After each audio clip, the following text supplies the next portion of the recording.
नमस्कार। मैं हूं आशुतोष और आप देख रहे हैं हमारा खास कार्यक्रम श्रवणगढ़ की खरी खरी।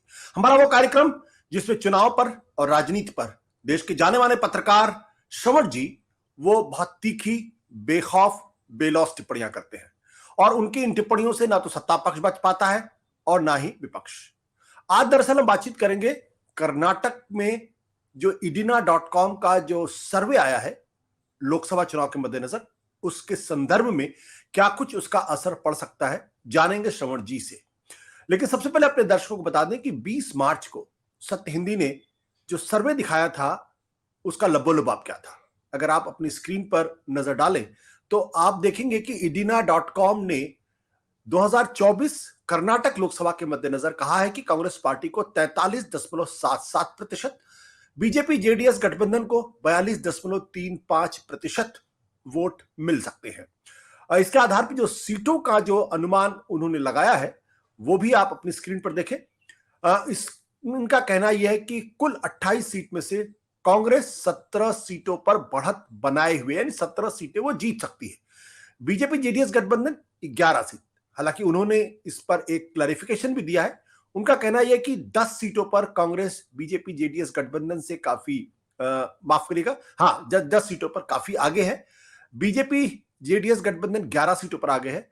बाकी की जो 7 सीटें हैं, इन 7 सीटों पर नेक टू नेक फाइट है, लेकिन कांग्रेस को बढ़त हासिल है इन 7 सीटों में, जिसका आधार उनका कहना है कि कांग्रेस को 28 में से 17 सीटें मिल सकती हैं। अब इस .com की इस जो सर्वे है इसको हम गंभीरता से क्यों ले रहे हैं, इसलिए क्योंकि विधानसभा चुनाव जो कर्नाटक में हुए थे उस वक्त भी idina.com ने जो अपना प्रेडिक्शन दिया था वो काफी सही था। उनका कहना यह था कि कांग्रेस को 132 से 140 सीटें मिल सकती, 43% वोट, बीजेपी को 57 से 65 सीटें मिल सकती हैं, 33% वोट उनको मिल सकते हैं।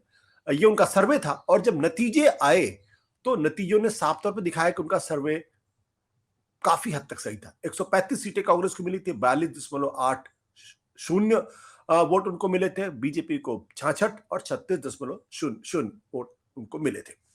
अब हम श्रवण जी से जानने की कोशिश करेंगे, उनकी टिप्पणी चाहेंगे कि दरअसल कर्नाटक के अंदर जो ये सर्वे की बात की गई है इसका कर्नाटक पे क्या असर पड़ेगा और आसपास के इलाकों में इसका क्या असर राज्यों में पड़ सकता है। श्रवण जी।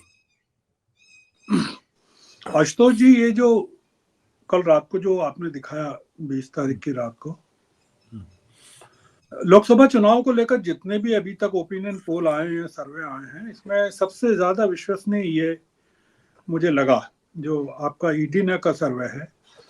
क्योंकि इडिना का सर्वे मैंने कर्नाटक के विधानसभा चुनाव के दौरान भी देखा था और काफी विश्वसनीय लगा था। और उनका, जैसा कि आपने भी बताया कि उनके जो नतीजे हैं विधानसभा चुनाव के वो काफी सही आए हैं।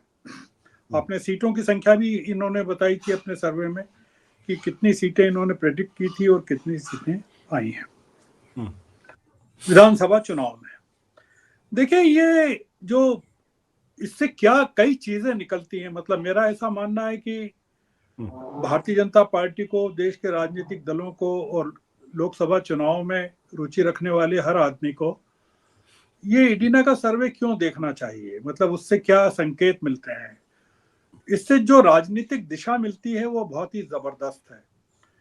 ये मैंने जैसे बताया कि इसका जो सैंपल साइज था वो काफी बड़ा था। मतलब 28 सीटों के लिए जो सैंपल साइज इन्होंने लिया, डोर टू डोर जाके 52,678 लोगों से इन्होंने बात की। और काफी दिनों से ये लोग, ये हालांकि ये सर्वे फरवरी से मार्च के बीच में है, पर ये लोग 5 साल से पिछले काम कर रहे हैं, ये इसी फील्ड में काम कर रहे हैं। विधानसभा का जो इनका सर्वे था वो बहुत ही एक्यूरेट आया था। हमने जो अभी तक ओपिनियन पोल और सर्वे देखे कि 543 सीटों की सैंपल साइज जो थी हमको जो दिखाई गई थी पिछले कुछ टीवी चैनलों के द्वारा, उसमें 3 लाख था। मतलब हर कॉन्स्टिट्यूएंसी के लिए 500 लोग थे और वो 500 लोग भी डोर टू डोर नहीं थे, उसमें कुछ फोन पर भी थे, कुछ रूरल रीच भी थी, कुछ अर्बन भी थी। मतलब 15 लाख की कॉन्स्टिट्यूएंसी अगर है लोकसभा की तो उसमें 500 लोगों का सैंपल सर्वे तो कोई मानी नहीं रखता है। ये जो सैंपल सर्वे है इसमें आप देख रहे हैं कि 28 सीटों के लिए ये लोग 53,000 लोगों के पास जा रहे हैं। अब ये जो इम्पोर्टेंट क्या है, इम्पोर्टेंट ये है जो आपने भी अपनी बातचीत में एंकरिंग करते हुए आपने सवाल किया था और बताया था, जी। और जो इडीना के हैं उन्होंने भी बताया। कर्नाटक के जो हिस्ट्री है, पॉलिटिकल हिस्ट्री विधानसभा लोकसभाओं की, उसमें लोकसभा में हमेशा बीजेपी का अपर हैंड रहा है और विधानसभा में बीजेपी ने मेजोरिटी को मैनेज किया। ये एक कंक्लूजन था। अब आप देखिए कि ये जो विधानसभा के परिप्रेक्ष्य में, मतलब विधानसभा के हाल ही में चुनाव हुए हैं, कोई बहुत ज्यादा टाइम नहीं हुआ है, और अब लोकसभा के हो रहे हैं।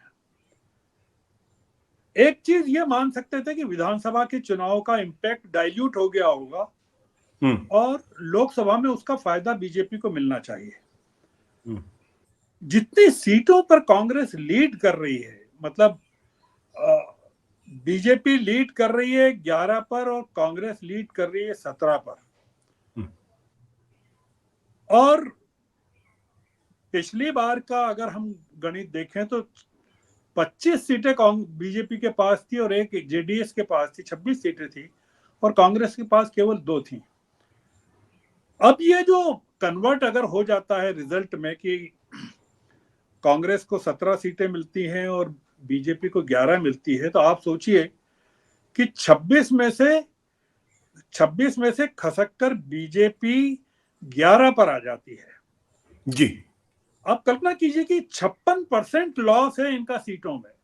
मतलब ये टेरिबल लॉस है। जो अभी तक चुनाव को लेकर जो गणित चल रहे हैं कि बीजेपी को 370 सीटें मिलेंगी कि नहीं, 272 सीटें मिलेंगी कि नहीं, बहुमत मिलेगा कि नहीं, ये उसकी दिशा में सबसे बड़ा एक ब्लो है। दूसरा ब्लो ये है कि दक्षिण भारत की जो करीबन उड़ीसा को भी मिला के 150 सीटें हैं, उसमें 2019 के सबसे बड़े चंक में कर्नाटक की 25 सीटें शामिल हैं। आप ये सोचिए कि अगर ये 25 सीटें निकल जाती हैं, 26 सीटें निकल जाती हैं, तो 2019 का जो गेन है बीजेपी का क्या हो जाता है। और तेलंगाना की बीजेपी की 4 सीटें भी अगर उसमें से निकाल लें तो बीजेपी के पास क्या बचता है। और अगर ये परफॉर्मेंस बीजेपी का साउथ की 150 सीटों पर रिपीट हो जाता है तो 150 सीटें बीजेपी को अपने अकाउंट से पूरी माइनस करना पड़ेगी। 56% का जो लॉस है, या वोट शेयर जो बता रहे हैं ओपिनियन पोल में 8% का लॉस है। मतलब 8% तो बहुत ही जबरदस्त होता है जो किसी भी सूरत में। और दूसरी चीज ये कि इस सर्वे के हिसाब से कांग्रेस जो है विधानसभा के मुकाबले 3% वोट शेयर गेन कर रही है। मतलब ये और सरप्राइजिंग है कि विधानसभा में जो वोट शेयर था कांग्रेस का, लोकसभा में ये सर्वे 3% ज्यादा बढ़ा रहा है।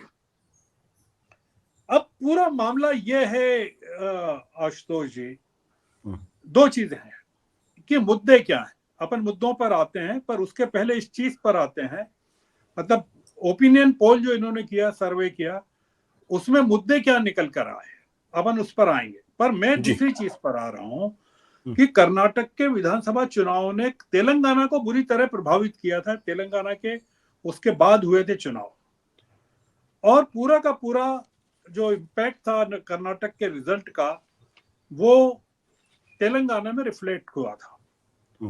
अब आप सोचिए कि कर्नाटक के साथ कौन कौन से प्रदेशों की बॉर्डर्स लगी हुई हैं। इसके साथ महाराष्ट्र लगा हुआ है, इसके साथ आंध्र प्रदेश लगा हुआ है कर्नाटक के साथ, इसके साथ तेलंगाना लगा हुआ है, इसके साथ तमिलनाडु लगा हुआ है, इसके साथ केरल लगा हुआ है, इसके साथ गोवा लगा हुआ है। अब हम ये मान के चल सकते हैं कि तमिलनाडु में तो ऑलरेडी डीएमके की हुकूमत है और वहां बीजेपी बिल्कुल नहीं है।